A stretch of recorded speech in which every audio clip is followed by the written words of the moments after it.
এই ভাই এই সর্বনাশ এই ভাই, হইল এই যে রাস্তার ভিতরে এত তরমুজ ফাটা কি এগুলো নষ্ট নাকি?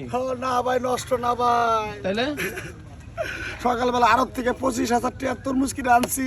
হ্যাঁ একটু বেশি লাভ করবার জন্য ব্যবসা মনে করেন উল্টাই হালাইছিলাম, ওই যে কেজি ভাও বেতন ছিলাম বুঝছেন। আচ্ছা কেজি ভাও শুনছে যে কেজি ভাও বেশি, এই এলাকার লোকজন আইসা আমার তরমুজ আমারে মাইরা তেনাই করছে গো। তাহলে আপনার বেচেন কে কেজি বেচেন কে? এত কিছু হচ্ছে, পুলিশ ধরছে, ম্যাজিস্ট্রেটরা আপনাদের শাস্তি দিতেছে, জরিমানা ধরতেছে, তারপর আপনারা কেন কেজি বেচেন? পিস বেচলে আপনাদের সমস্যা কি ভাই?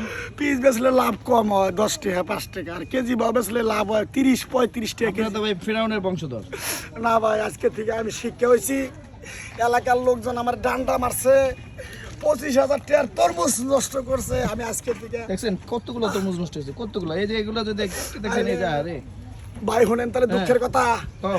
আমার বউ ছাগল বেচা টেহা দিছিল আজকে সকালে, যাও ব্যবসা করবা। হাই রে আজকে আমি কইছি গরু কিনমু, গরু তো কিনা হবো না, গরুর দড়ি কিনা হবো না। তাহলে আপনি কি বুঝতে পারছেন যে এই যে বেশি লোভ করছেন দেখা আজকে আপনি এই ক্ষতি হয়েছে? হ্যাঁ ভাই হ্যাঁ এরকম লোভ আমি আর জীবনে করবো না। কেন করেন কেন? এই যে প্রশাসন কত দিক থেকে কত ভাবে আপনাদেরকে জরিমানা ধরতেছে কেজিতে আপনার তরমুজ বিক্রি করার জন্য, তাও আপনারা পিস বেচেন না। ওরে ভাই আমি তো বাটে পড়ি নাই, আজকে পড়ে গেছি। আপনি কি কেজিতে কিনছেন না পিসে? এটা আমি কেজি হিসাবে কিনছিলাম। তাহলে তো আপনার দোষ না, দোষ তো আড়তের। হ্যাঁ হ্যাঁ ওরা তো বেশি বেশি লাভ করে। মানে আপনি কেজিতে কিনে আনছেন দেখে কেজি বেচতেছেন, হ্যাঁ। তাহলে এখন থেকে কেজিতে না আড়ত থেকে আপনার পিস হিসেবে কিনে নিয়ে আসবেন। আচ্ছা ভাই ঠিক আছে। হ্যাঁ কি বলেন? হ্যাঁ, আজকে থেকে আমি পিস হিসাবে পাইলে কিনবো, না হইলে কিনবো না। আর জীবনে কোনোদিন আমি কেজি হিসাবে দাম চামো না। তার মানে এক কাজ করেন, তাহলে আড়তে যদি পিস হিসেবে না বেচে তাহলে তরমুজ বেচবেন না। বেচবো না। হ্যাঁ বেচবো না, ডিম বেচবো। ডিম বেচবেন, হাঁসের ডিম। এটাই ভালো নাকি? ও, তাহলে আপনারও শিক্ষা হবে, তার ওই যারা তরমুজ আড়তে বেচে তাদেরও শিক্ষা হবে। হ্যাঁ। কি বলেন? ঠিক কথা কইছুন। হ্যাঁ ঠিক। আচ্ছা আচ্ছা আচ্ছা, যাক অনেক ভালো। আর আরে আমি আমার বইরে যে আজকে বাঁচতে না কি দিয়াই বুঝামোর রে। ওরে বাবা। এক কাজ করেন, এগুলো এই যে নিয়ে ওই যে গরু দেন ভাই, হ্যাঁ। ওই গরু আছে গরু দেন নেন ভাই। ভাই এনে নিয়ে গেতে তো 30-40 হাজার টাকা গাড়ি ভাড়া লাগবো। না ওই যে গরু, এই যে গরু দেখা যাচ্ছে, আপনি গরুর খান দেন, খাবারগুলো নষ্ট হবে না।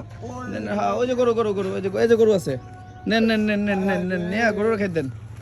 এটা তো দানা জিনিস। হ্যাঁ নষ্ট খাবার করবো। নষ্ট হবে না, তো গরু খাইলো আরে খাবারটা কাজে লাগবো। হগো ভাই, ওটা গরু আমারই। হ্যাঁ নিয়ে আসেন আরে জানো গরু খাক। আরে এরকম কাজ কখনো করবেন না, ঠিক আছে?